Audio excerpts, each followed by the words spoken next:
départ, moi, je me suis demandé, mais alors, qu'est-ce qu'on fait pour le harcèlement? Parce qu'on me posait de plus en plus la question. On m'amenait de plus en plus de personnes qui se disaient harcelées. Heu, dans mes formations, les soignants, les psychologues et cetera me disaient: «On a de plus en plus de jeunes qui nous sont amenés, qui nous parlent de harcèlement. Qu'est-ce qu'on peut faire pour les aider?» Parce qu'en fait, c'est un sujet, nouveau sans être nouveau. Alors pour les gens qui, comme moi, sont nés au siècle dernier, vous vous rappelez peut-être qu'on ne parlait pas de harcèlement puisque le mot n'existe pas, en fait, le mot harcèlement scolaire. Le mot harcèlement existait pour d'autres choses. Mais harcèlement scolaire, on n'en parlait pas. Si vous étiez moqué, on disait moqué. Si vous étiez insulté, on disait insulté. Si vous étiez frappé, on disait frappé. Il n'y avait pas cette espèce de terme parapluie qui recouvre un très grand nombre de situations, pas toutes identiques les unes avec les autres. C'est à la fin des années 90 que le mot est apparu. Lors de la traduction d'un bouquin, on a traduit le mot school bullying en anglais en harcèlement scolaire. C'est une très mauvaise traduction, mais ça a été le mot consacré. Et puis à partir des années 2010, ce mot est devenu très popularisé suite à quelques drames et suite aussi à quelques personnes qui s'en sont saisies. Alors, qu'est-ce qu'on fait par rapport au harcèlement? Le harcèlement scolaire, le school bullying, on en a fait une traduction, vous voyez, très juridique. Très, très, très juridique. School bullying, le traduire harcèlement scolaire, c'était un choix qui a des conséquences. Par exemple, pour information, au Québec francophone, ils n'ont pas traduit ça harcèlement scolaire. Ils ont traduit ça intimidation. Et donc, ils ne parlent pas de harceleur, mais d'intimidateur. Ils ne parlent pas de victime, ils parlent de cible. C'est pas tout à fait pareil. Et du coup, qu'est-ce que ça a donné? Ça a donné une culture dans laquelle ça a été extrêmement judiciarisé de façon croissante. Et on a donné une réponse éminemment juridique à un phénomène qui, pour moi, est un phénomène psychologique et relationnel, qui est une question de compétence et d'habileté psychosociale, et pas une question purement juridique, parce qu'il se distingue des autres problématiques juridiques. C'est-à-dire qu'il y a un vocabulaire juridique qui est rentré dans l'école avec ça, où on va parler, comme pour d'autres crimes ou délits, de cibles, pardon, pas de cibles, on va parler de victimes, on va parler de témoignages, de confrontations, d'enquêtes, et on va mettre les professionnels de l'école dans un rôle judiciaire. Et pour le dire clairement, alors quel que soit le niveau des professionnels, qu'on soit prof, qu'on soit ce que vous voulez, enfin, les gens disent être le juge ou le flic, c'est pas pour ça que je viens travailler, moi. Et donc, vous avez des gens qui se sont saisis de ce rôle un petit peu judiciaire dans l'école, la police de l'école, voilà. Et puis, il y a des gens qui s'en sont, et je peux les comprendre, qui sont un peu des missionnaires. Ils disent finalement, si c'est pour faire le flic, moi, je vais faire mon cours, repartir chez moi. Et puis, les disputes, les chamailleries, et puis voir les harcèlements, de toute façon, moi, je n'ai pas signé pour ça, entre guillemets. Je suis là pour transmettre quelque chose, faire de la pédagogie, je suis pas là pour... Et donc, il y a... Voilà, et il y a ce mouvement qui se passe. Alors, il y a une judiciarisation croissante, c'est vraiment visible. L'acmé de ça étant la loi Balanan de 2022, la loi qui établit un délit spécifique de harcèlement scolaire, qui alourdit très fortement les peines avec des peines qui peuvent aller jusqu'à plusieurs dizaines de milliers d'euros d'amende, des peines de prison à partir de 13 ans, des circonstances aggravantes si la victime s'est suicidée. Donc, une réponse, vous voyez, vraiment judiciaire, punitive, à ça, avec des sanctions extrêmement fortes qui, à mon avis, tiennent pas compte de la complexité relationnelle. Donc, c'est la loi Balanan, du nom du député qui a porté cette loi. Donc, ça a été une loi importante, hein. La dernière loi de la mandature de Blanquer. Dernière loi qui est passée, je crois, dans la mandature Macron numéro 1, d'ailleurs. On pourrait se demander quel est le problème avec cette approche. Les approches les plus diffusées dans le monde face au harcèlement, je suis centré dans le vif du sujet, les approches les plus diffusées dans le monde, ce sont ces approches juridiques et punitives. Sur le papier, elles paraissent logiques et pleines de bon sens. Elles reposent sur 3 grands principes, selon moi, d'après tout ce que je vois. Donc, c'est des approches qui sont pratiquées depuis plus de 20 ans aux États-Unis, on sait d'où elles viennent. Je ne vais pas entrer dans les détails théoriques. Et elles reposent sur une espèce de triptyque qui est que face à une situation de harcèlement, il faut dénoncer les faits, protéger la victime, sanctionner l'agresseur. Alors, quand je vous dis comme ça, dans la vie, il faut dénoncer les violences, protéger les victimes et sanctionner les agresseurs, ça paraît logique. Ça paraît d'une logique implacable, c'est ce qu'on aurait envie de faire. Quand on parle du droit, on a aussi très envie d'adhérer. Si je vous dis vos enfants ont droit à la tranquillité à l'école, moi on me dit ça, je dis évidemment, super, je vote. Mes enfants ont le droit à la tranquillité à l'école. Et ces approches-là, elles sont mais largement diffusées, hein, elles ont été diffusées par des psychologues suédois, elles ont été plus qu'admises aux États-Unis. Les lois contre le harcèlement, il y en a dans les 51 États des États-Unis, dans tous les pays occidentaux, entre guillemets. Ça paraît intéressant. Alors, j'ai juste un petit problème avec ces approches. c'est que ça ne marche pas. Voilà, mon problème, c'est que ça ne marche pas. Ça pourrait paraître pas très important comme problème, mais quand même, c'est très important. Ça ne fonctionne pas. Alors, ça ne fonctionne pas, on le sait statistiquement.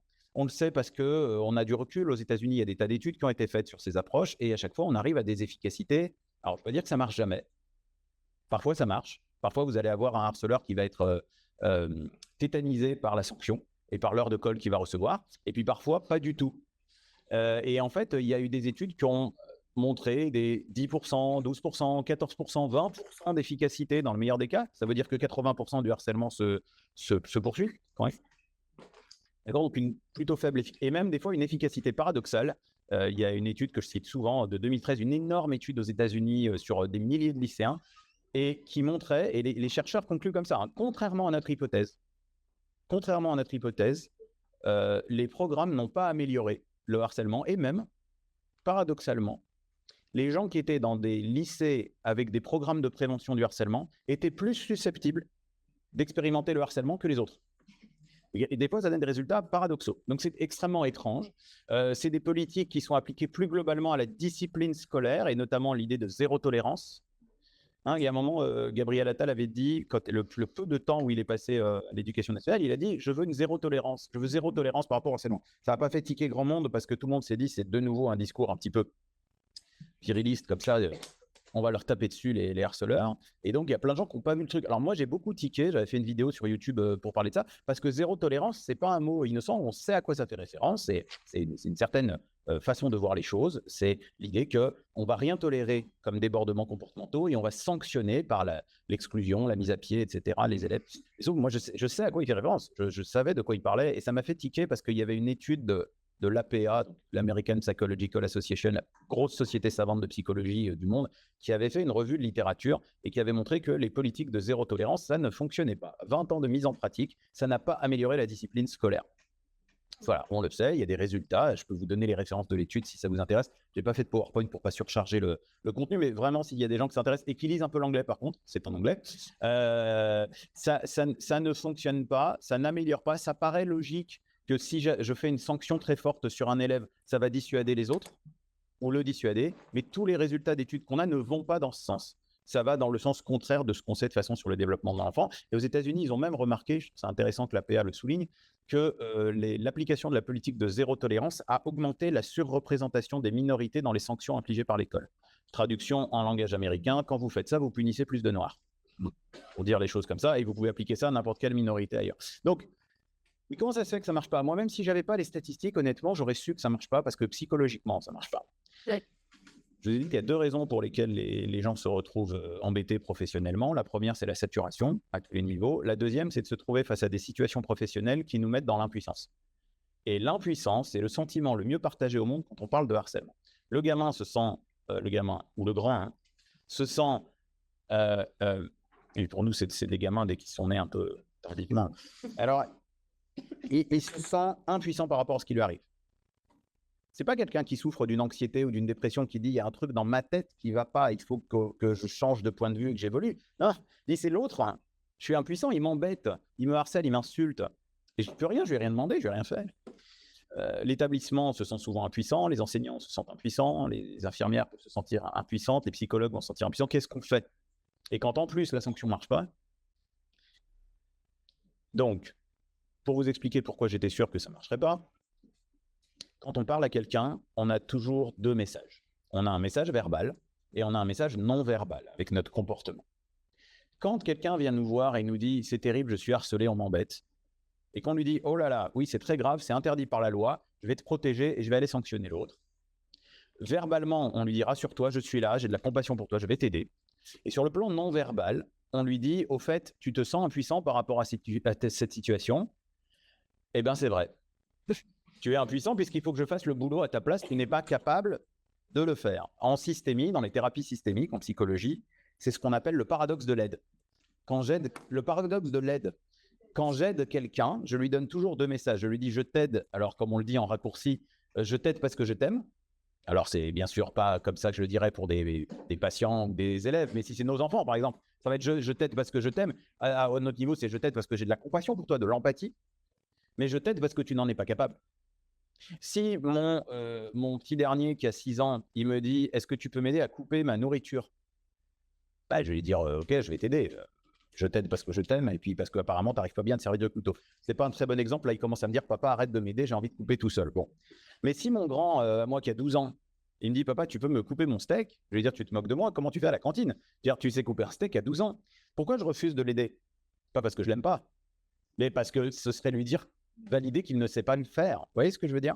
Et donc là, on leur dit: «Tu ne sais pas le faire». Donc déjà, ça pose problème parce que du coup, ils apprennent qu'ils ne peuvent pas s'en sortir, que c'est un problème où seuls les adultes peuvent les sortir de là. Or, le harcèlement se produit quand il n'y a pas d'adultes. Les harceleurs ne sont pas assez bêtes pour faire du harcèlement sous vos yeux. Ça se passe sur le chemin, ça se passe dans le couloir, quand c'est le boxon, chacun rejoignant sa classe, ça se passe sur le chemin retour, ça se passe sur les réseaux sociaux, ça se passe dans les toilettes, ça se passe ou ça se passe à la cantine. Comme me disait un jour un surveillant de cantine, si déjà ils arrivent à peu près à manger, je suis déjà content. Alors surveiller ce qu'ils se disent entre eux, je peux pas. Et donc en fait, ça se passe dans les endroits où il n'y a pas d'adultes et on leur dit la seule solution, c'est que l'adulte t'aide. Pour moi, c'est un problème. Et c'est un problème parce que le harcèlement est un délit, entre guillemets, d'une nature vraiment différente d'autres.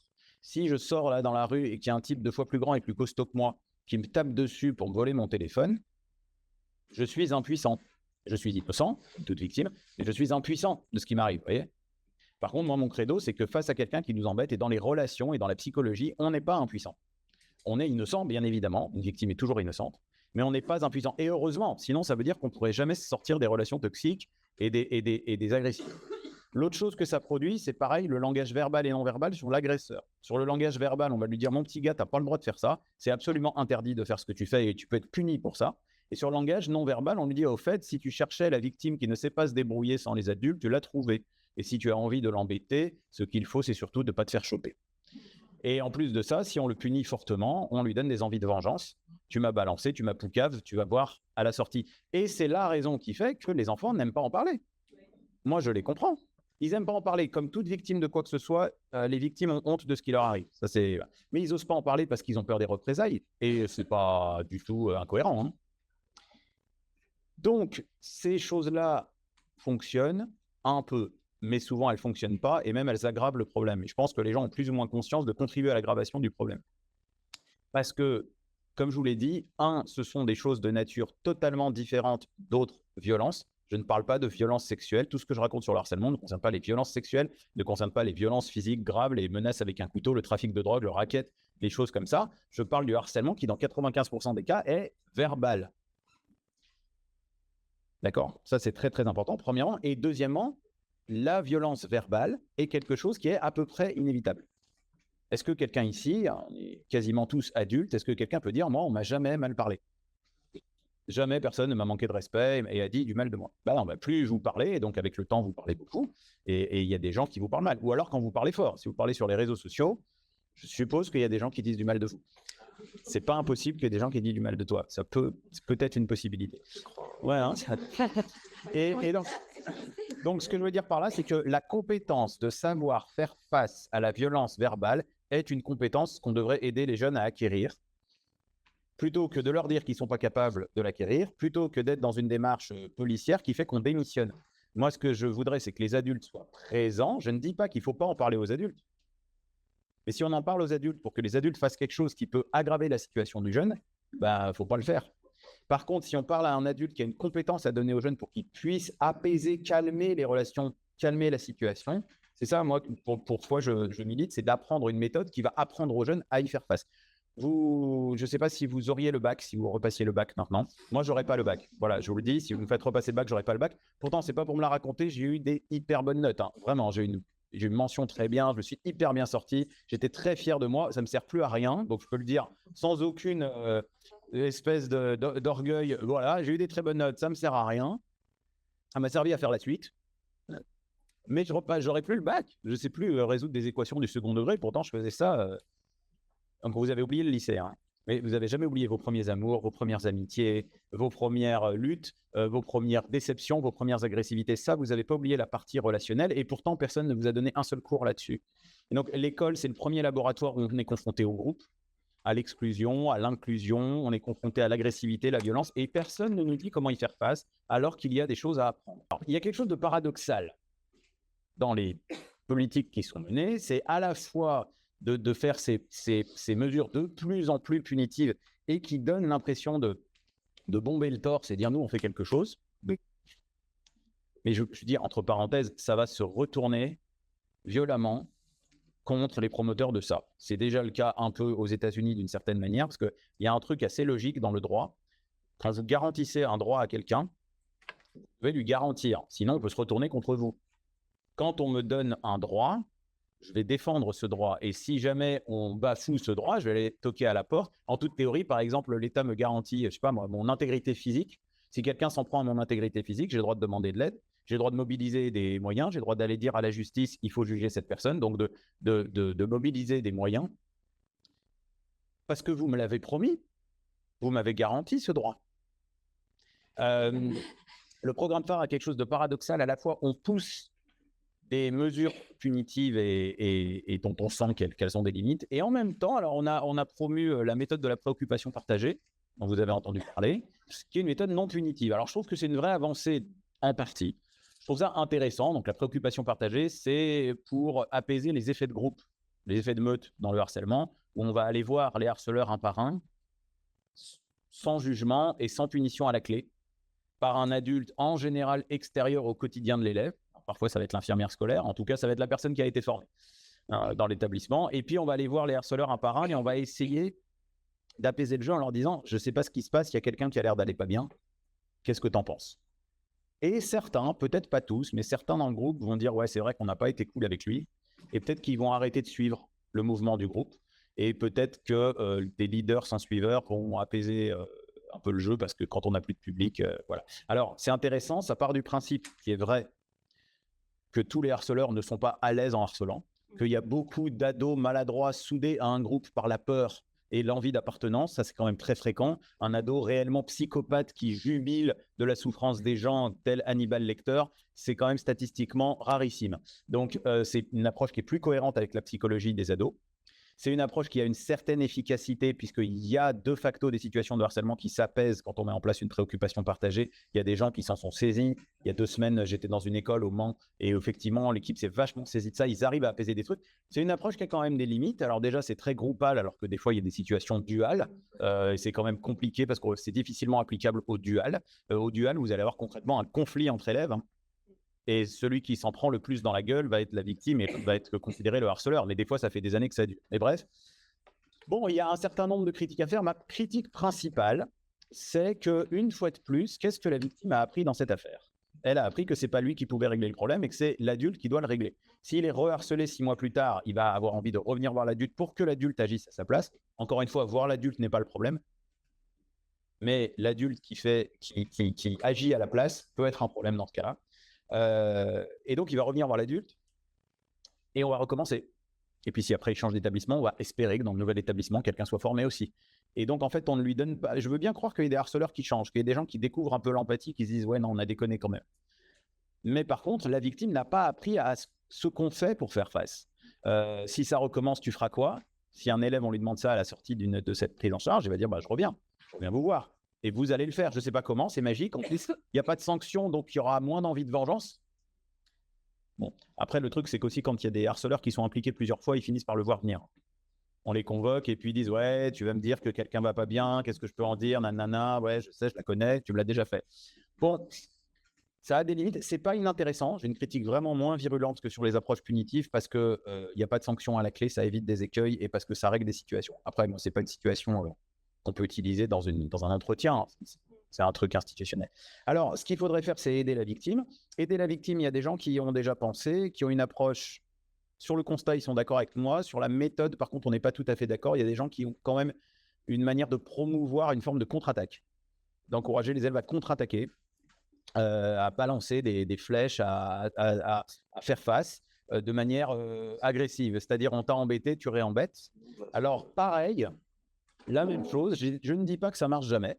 Quand ces gens qui promeuvent ça me disent qu'ils ont des résultats, je veux bien les croire. Mais ça me pose un certain nombre de problèmes. Déjà, c'est pas facile parce que quand vous faites face à un gamin intimidé, affaibli, c'est très dur de l'aider à s'affirmer et à balancer les choses.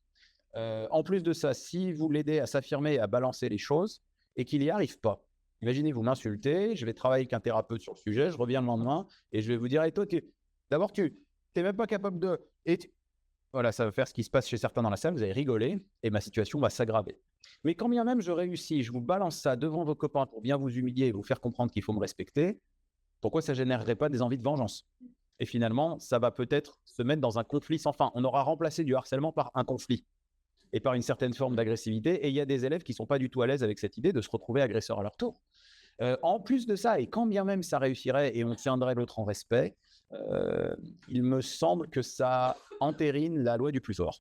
C'est-à-dire qu'en fait, le harceleur vient me dire, bah écoute, c'est la loi du plus fort, mon petit gars, et que moi, le lendemain, je lui dis, t'as raison, c'est la loi du plus fort, aujourd'hui, c'était moi le plus fort. Je trouve l'approche un petit peu décourageante. Donc, tout ça pour dire, et pour conclure, entre guillemets, que moi, j'avais cette équation-là à résoudre dans ma tête. Comment aider les élèves à s'en sortir par eux-mêmes? Comment remettre l'adulte dans un rôle de passeur de savoir et non pas dans un rôle de flic pour qu'il y ait moins de réticence à nous parler? Et comment lui transmettre une compétence sociale sans faire de lui un agresseur à son tour? Voilà, c'était ça un petit peu que j'avais à résoudre. Alors, il y aurait beaucoup à dire sur la méthode elle-même. En gros, voilà, à partir d'écrits d'autres gens, je pourrais vous en dire un peu plus s'il y a des questions, mais j'ai essayé de développer une méthode où on va apprendre aux jeunes par l'entretien et par une espèce de jeu, donc que j'ai appelé le jeu de l'idiot, voilà, hein, qui est une forme de jeu de rôle, dans lequel je vais jouer avec lui cette agression, donc dans un cadre sécure, avec un adulte qui fait semblant d'être une victime, qui fait semblant de jouer le rôle du jeune, et un jeune qui fait semblant d'être l'agresseur, pour voir différentes manières de répondre et apprendre quelles sont les manières qui vont encourager l'agresseur à continuer. Bah, parfois, c'est paradoxal. La plupart des gens, on va leur dire, on va les insulter, on va dire t'es nul, t'es moche, t'es gros, et puis il va dire mais arrête de me dire ça. Et s'il a vraiment envie de vous embêter, il va dire bah tu veux que j'arrête, bah, je vais continuer puisque ça t'embête, ça fonctionne finalement. Je vais le dénoncer. Ah, bah, en plus t'es une balance, bah, je vais continuer alors. Et donc en fait, il y a des approches qui, avec les meilleures intentions du monde, mettent de l'huile sur le feu. Et il faut savoir ne pas mettre de l'huile sur le feu. D'accord? Encore une fois, ce n'est pas de la faute de la victime. Mais c'est que parfois, la victime, sans le faire exprès, envoie des signaux qui disent « avec moi, tu peux y aller ». Il faut déjà qu'il apprenne à arrêter d'envoyer ces signaux et qu'il en envoie d'autres. Donc, vous imaginez bien que si je dis « t'as vu ta photo de profil sur TikTok, mais c'est quoi cette tête de truie, mais t'es vraiment moche, comment tu fais pour oser mettre cette photo de profil ?» Vous imaginez bien que si ma réaction, c'est « mais arrête de te moquer, c'est pas bien ». Arrête de t'en prendre au physique, et puis bon, ça va, je vais l'enlever ma photo. Donc là, vous imaginez bien que ça peut… Voilà. Vous imaginez bien que si à l'inverse, je répondais ah, t'aimes pas ma photo de profil? Ah, ok. C'est marrant, moi j'aime bien la tienne, mais t'as utilisé un filtre, toi? Parce que moi, je sais pas faire des photos comme ça. Vous imaginez la déstabilisation? Je ne vous donne pas une recette de cuisine qui marche à tous les coups, il faut apprendre la méthode et les principes, mais en gros, l'idée va être de déstabiliser l'adversaire. C'est vraiment… Si je devais caricaturer, c'est pas la même chose si quelqu'un me dit hey, toi t'es moche et qu'il me répond et toi t'as pas vu ta gueule. Ou s'il me dit et toi t'es moche et que je réponds ah tu trouves? C'est la fausse. Ah d'accord. À ce point, ah t'aimes pas mes vêtements? Ah ben moi j'aime bien. Ah t'aimes pas? D'accord, ok. Il se passe non pas un surcroît d'agressivité bizarrement, mais une déstabilisation parce que je n'ai pas agressé la victime. Et en fait ça s'apprend. Il y a quelques grands principes qui s'apprennent en une séance, parfois 2, 3, 4. D'apprentissage de principes qui permettent de désamorcer l'agressivité de l'autre. Ça s'apprend. C'est des choses que plein de gens ont appris sans faire exprès sur le tas.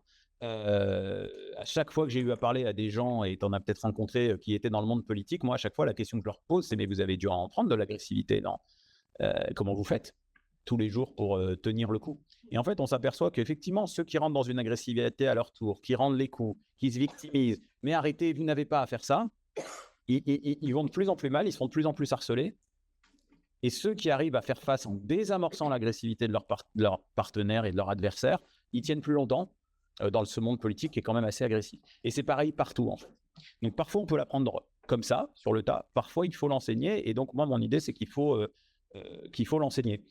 Voilà. Et je pense, et surtout si, comme vous disiez tout à l'heure, vous restez dans l'école, ce que je vous souhaite très sincèrement, je pense qu'il y a un vrai rôle à jouer parce que je dis souvent aux adultes quand je les forme dans les écoles, si un enfant vient vous voir vous plutôt que quelqu'un d'autre, il vient voir un prof plutôt qu'un autre, il vient voir l'infirmière scolaire plutôt que le CPE, il vient voir le CPE plutôt que l'infirmière scolaire, peu importe. Mais s'il vient, c'est parce qu'il vous fait un peu confiance. C'est parce que votre tête lui convient et qu'il se dit, celle-là, je peux lui dire un truc sans que ça me nuise.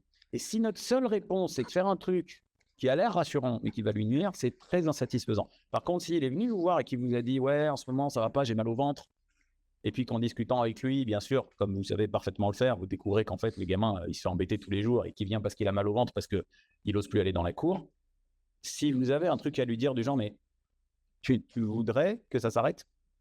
Parce qu'il y a peut-être des manières de faire en sorte de les calmer, ces mecs-là, et qu'on te laisse un peu tranquille. Tu veux apprendre à ce qu'on te laisse tranquille? Les enfants, ils disent oui. Alors en plus, si vous leur dites « On va l'apprendre avec un jeu », alors, qui n'aime pas jouer? Même les adultes, hein. Moi, je joue avec les adultes qui sont harcelés au travail, etc. On joue quand même. Alors les adultes, ça les fait beaucoup plus... ça les surprend. Ah bon, vous jouez vraiment? Oui, on va jouer. Vous venez chez le psy, il dit on va jouer. Enfin, c'est un peu bizarre. Mais enfin, voilà. Donc voilà l'idée générale, globale de pourquoi les autres méthodes ne me satisfaisaient pas. S'il y en avait une qui me satisfaisait, je n'aurais pas créé la mienne, hein. Je serais allé toquer à leur porte en leur disant « Est-ce que je peux être formateur chez vous parce que j'aime bien former les gens ?» Mais voilà, et c'est pour ça que ça m'a poussé à écrire et à dire tout ça.